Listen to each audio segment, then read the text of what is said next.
হাজার কোটি টাকার বাণিজ্য ঘিরে সংঘর্ষ, হামলা পাল্টা হামলা আর খুনাখুনি। দেশের ভেতরে যেন এক আলাদা রাজ্য চট্টগ্রামের জঙ্গল সলিমপুর। পাহাড় কেটে বানানো হাজারো ঘরবাড়ি আর সরকারি জমিতে প্লট বানিয়ে বিক্রি চলছে ছিন্নমূল সমিতির নামে। আধিপত্য নিয়ে সংঘর্ষে 17 মাসে মারা গেছে 5 জন। সবশেষ সোমবার অভিযানে গিয়ে নিহত হন র্যাব কর্মকর্তা আব্দুল মোতালেব। চট্টগ্রাম নগরীর পাশেই সীতাকুণ্ডের জঙ্গল সলিমপুর এলাকা। পাহাড় ঘেরা দুর্গের মতো এলাকায় চলছে সরকারি জমি দখলের মহোৎসব। বাস্তুহারা ছিন্নমূল সমিতির নামে জমি দখল করে বিক্রি করা হচ্ছে কম দামে। আবার প্রতি মাসে পানি, বিদ্যুৎ, নিরাপত্তা সেবার নামে তোলা হয় কোটি টাকার চাঁদা। কম দামে জমি কিনে মানুষেরা বছরের পর বছর জিম্মি সমিতির হর্তাকর্তাদের কাছে। অবৈধ দখল করা এসব জমি স্থায়ী বন্দোবস্তের দাবি তাদের।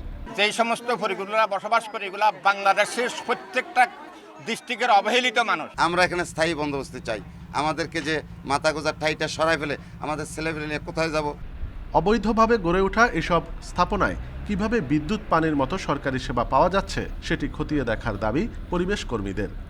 পানি সংযোগ দিচ্ছেন, আপনি গ্যাস সংযোগ দিচ্ছেন, আপনি বিদ্যুৎ সংযোগ দিচ্ছেন, তাকে জামায়া ধরে রাখার জন্য একজন নাগরিক যা যা সুবিধা ভোগ করে সমস্ত সুবিধা বিদ্যমান রেখে তাকে সেখান থেকে আপনি সরাতে পারবেন? পুলিশ বলছে মশিউর, ইয়াসিন, সাদেক কিংবা গফুর মেম্বারের নেতৃত্বে 6টি বাহিনী নিয়ন্ত্রণ করছে এই পাহাড়। 5 আগস্টের পর যোগ হয়েছে বহিষ্কৃত বিএনপি নেতা রোকন মেম্বারের নাম।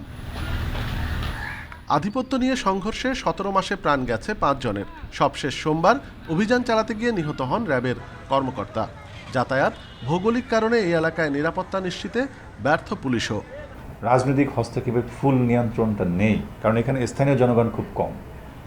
সেক্ষেত্রে রাজনৈতিক ব্যক্তিবর্গ যারা আছেন, আপনাদের মিডিয়া কর্মী যারা আছেন এবং অন্যান্য বাহিনী যারা আছেন, সবার সহযোগিতা এটার দরকার।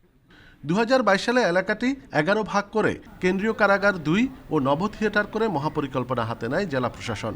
কিন্তু দখলদারের দাপটে আটকে আছে সব কাজ। অনুপম শীল, ইন্ডিপেন্ডেন্ট নিউজ, চট্টগ্রাম।